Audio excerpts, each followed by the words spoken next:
Hey guys, welcome back to the Rider Waxing Snowboard Mini Build BMX Build channel.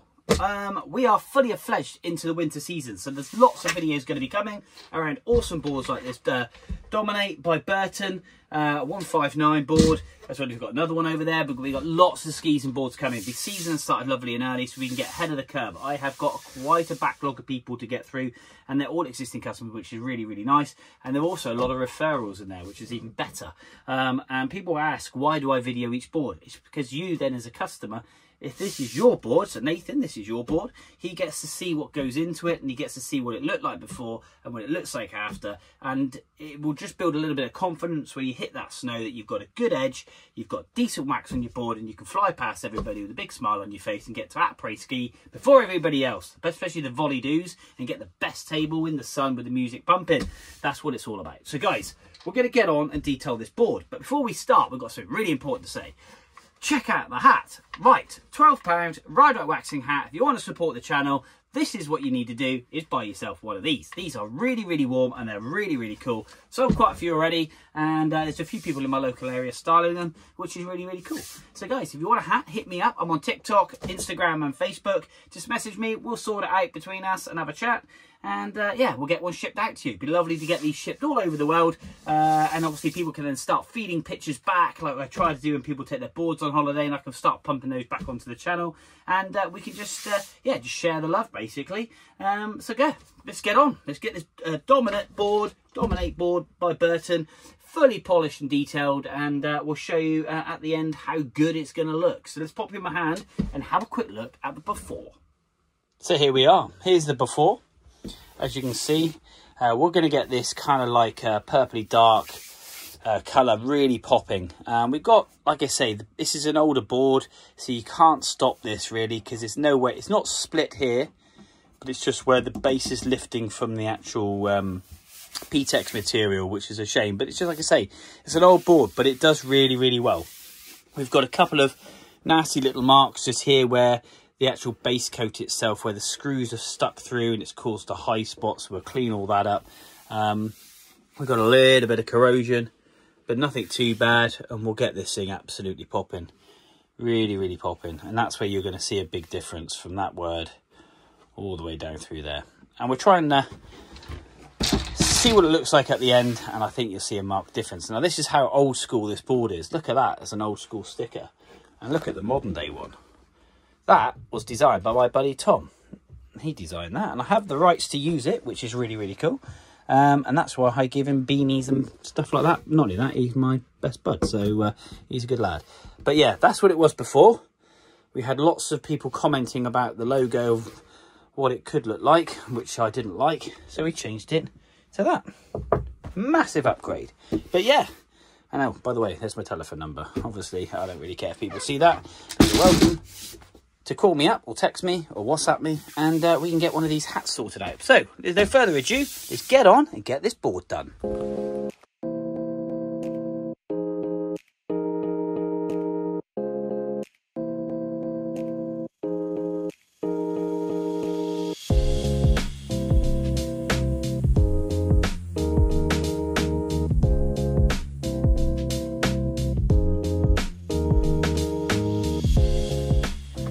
Okay guys, just got to quickly stop this and just explain a few things. So what I do is obviously I base sharpen it, and what I want to do is get an 89-degree angle on this side shape. This is what will give you that hold on the mountain. The reason I've got my mask on, because I use my Toko side sharpener. This thing is an absolute godsend. They're not cheap, but it puts that profile in lovely. Absolutely lovely. We have got a razor sharp edge now. That's really, really good.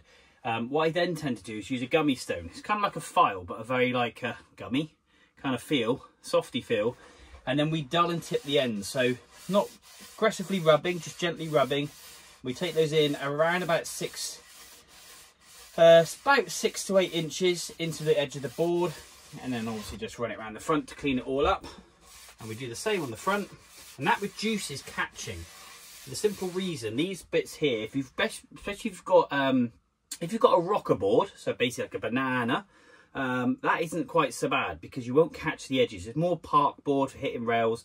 But if you've got a camber board which does this, as you can imagine, these two bits here are what are actually really are contacting the snow the most. And that's when you put a turn in and then that catches. So what you want to try and do is just dull these off, so it just gives you a bit more of a chance just to push that snow out of the way, so you can get to your contact point here and just get past that rotation of turn before you put your heel or your toe edge in. That's why that is super important to dull these in. I get a lot of boards where this is sharp, literally sharpened right up to here and here. Unless you are a really avid, very good snowboarder, you can feel that twitch and you can obviously react to it through muscle memory. But if you're not, it actually kind of makes the day on the mountain that little bit more difficult. You might find you've got a bit of a harder experience than somebody and you can't work out why they're getting the turns in easier. And it could be something as simple as just dull and tipping your ends. So if you ever hire a board, always worth getting the back of your nail, so literally your nail, and you run it down the edge of the rail, and you can see how sharp it is, really gently, because it takes off a little bit of nail. And as you work your way up to the end, you want to have to push quite hard, and then basically no nail comes off at all, because that's nice and softened and it's just rounded that edge off. So it will give you that little bit more concept of when you're turning, and it will give less grab, so it might make your day a little bit more pleasurable. That's the reason why you dull and tip with a gummy stone. These are very inexpensive, quite happy to have if you're a bit of a snowboarder and you do like sharpening your own boards. This is a godsend, especially if you get a nick. There's a nick on the bottom of this board which I took off with a base file. Again, this is really good. You can just tidy up that nick so it stops any catching. You'd be surprised, bearing in mind how fast and how heavy you are as a human, how much we rely on a very, very small bit of metal. I'm going to do one more pass with this one, and then we're just going to dull it down again, and then we'll flip it over and get onto the other side. But yeah, gummy stone, edging, very, very important. Put that in your dossier.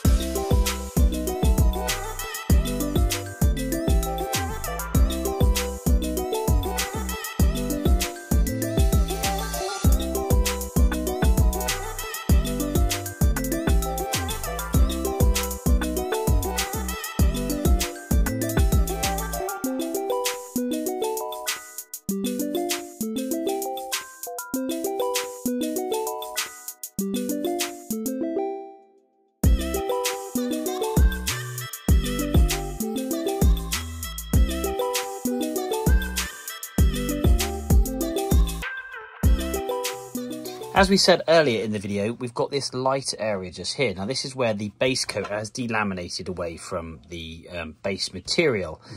And when we heat this up and put the wax on, nice thing is it has lift slightly, but now it's gone back down again.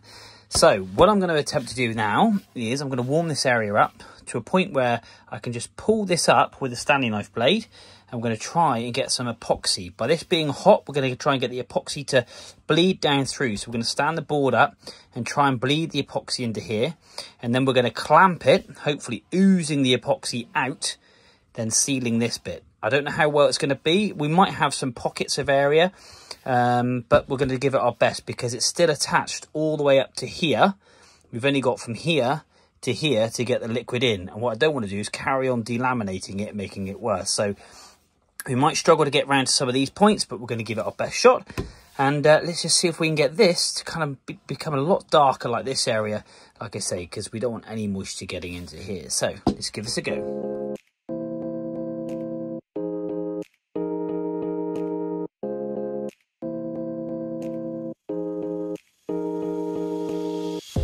Now this thing has been clamped now for a good 24 hours. So let's flip it over, take these clamps off and have a look.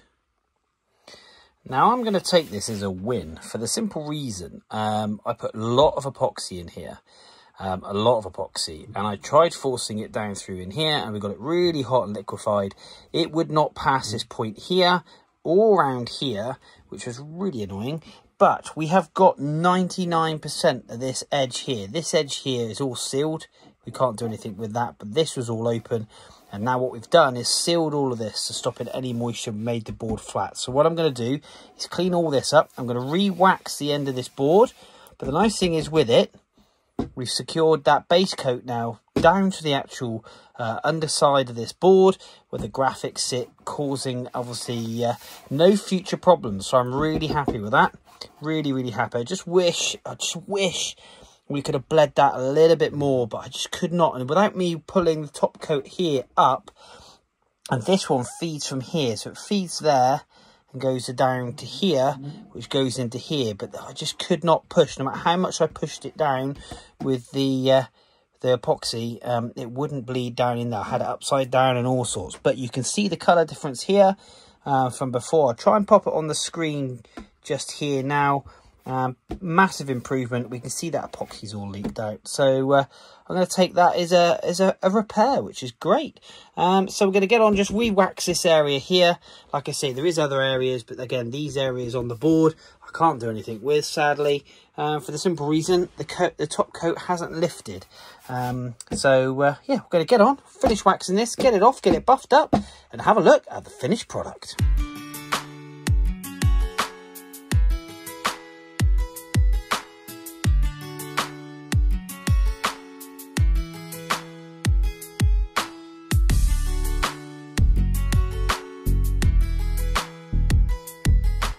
So guys, I couldn't help myself. We got the most of that delamination on the base coat obviously sealed in, and there's that area here on the side, and as I waxed the base of the board for the second time just to make sure there's plenty of wax in there, I could see it just wanting to lift up. So me being me, I prized it up, and I've managed to put some more epoxy in there. So we're just going to pull it all off and quickly have a look to see what it looks like. Let's take these off a minute. And hopefully these are on nice and tight. Boy, they're on tight. There we go. Because I really wanted to get the epoxy to ooze out of the edge of the board quite nicely. Oh, well happy with that. Yes, so let's pop you in my hand.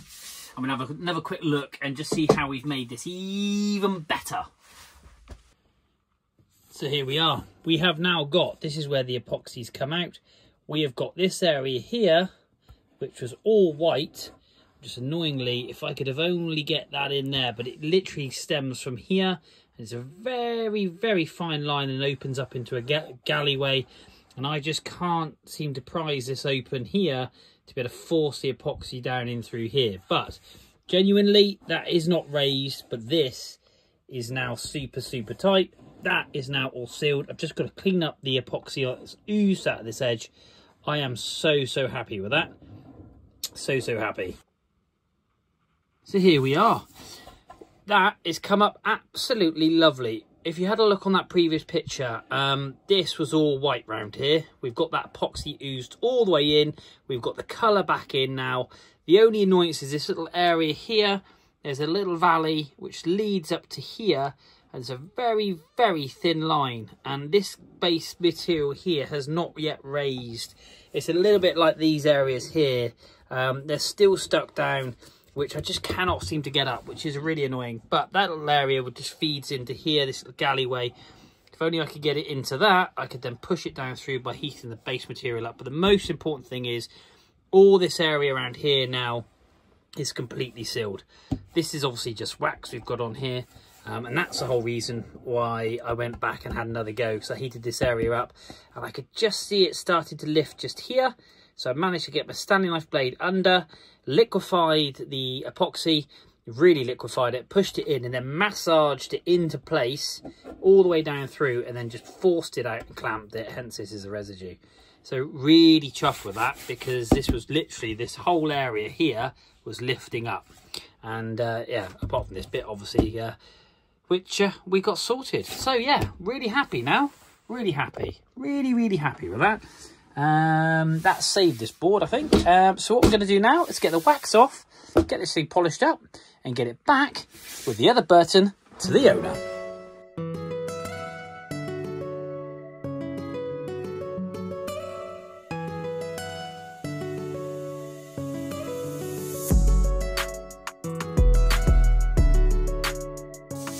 So So there we go. I have totally dominated the Dominated by Burton. I am really pleased with this board. It's come up lovely. Got great colour definition in the base of that board. Those edges are super sharp and detailed. We've done and tipped the ends in like I always do. But to have a vinyl 3-stud pattern, this is a real old school retro board. How many boards are now made with vinyl on the top? Or leather? Maybe leather. Don't know. But it's quite cool and funky and I love it. But more importantly, we have sealed in that nose. A bit gutted we couldn't just get that little valley bit, but there's lots of little bits around the board that are starting to delaminate. But the main thing is that was a very, very big area, as you saw in the video, and we've got that watertight. Really chuffed with that. That has stretched my skill set, should we say, in the sense I always worry about doing stuff like that because I'm going to build myself a 3D clamp. My son's got a 3D printer, so I'm going to build a 3D clamp that I can actually mould to the board, and then I can really put some pressure on it and it will ooze it out a little bit more, just in case I ever get that again. Why not? But guys, there we go. One Dominate board by Burton, all looking shiny, ship and shiny. Really happy with this bad boy. This is ready to hit with that Burton Ripcord, which is also on the channel. So guys, please do go across, hit like, hit subscribe, share with your friends, follow me on Instagram. I'm now on TikTok and obviously on Facebook. I'm going to be putting loads of shorts out and stuff as well. So yeah, the more you watch, the more you can support the channel. If you want some merch just up here, then obviously hit me up and let me know. We've got plenty of hoodies coming, as well as some little down jackets as well. So I'm trying to get some down jackets with this on, purple, blue, dark blue, yellow, and all sorts of cool stuff. So you can wear it as a mid layer, which would be quite cool. And when you're sitting on that prey, you can see the old badge, you can take a picture and obviously chuck it on my channel, which will be really, really cool. And we can build the Ride Right Waxing family. So guys, that's another board done here in the Ride Right Waxing workshop. But until next time, we will see you soon.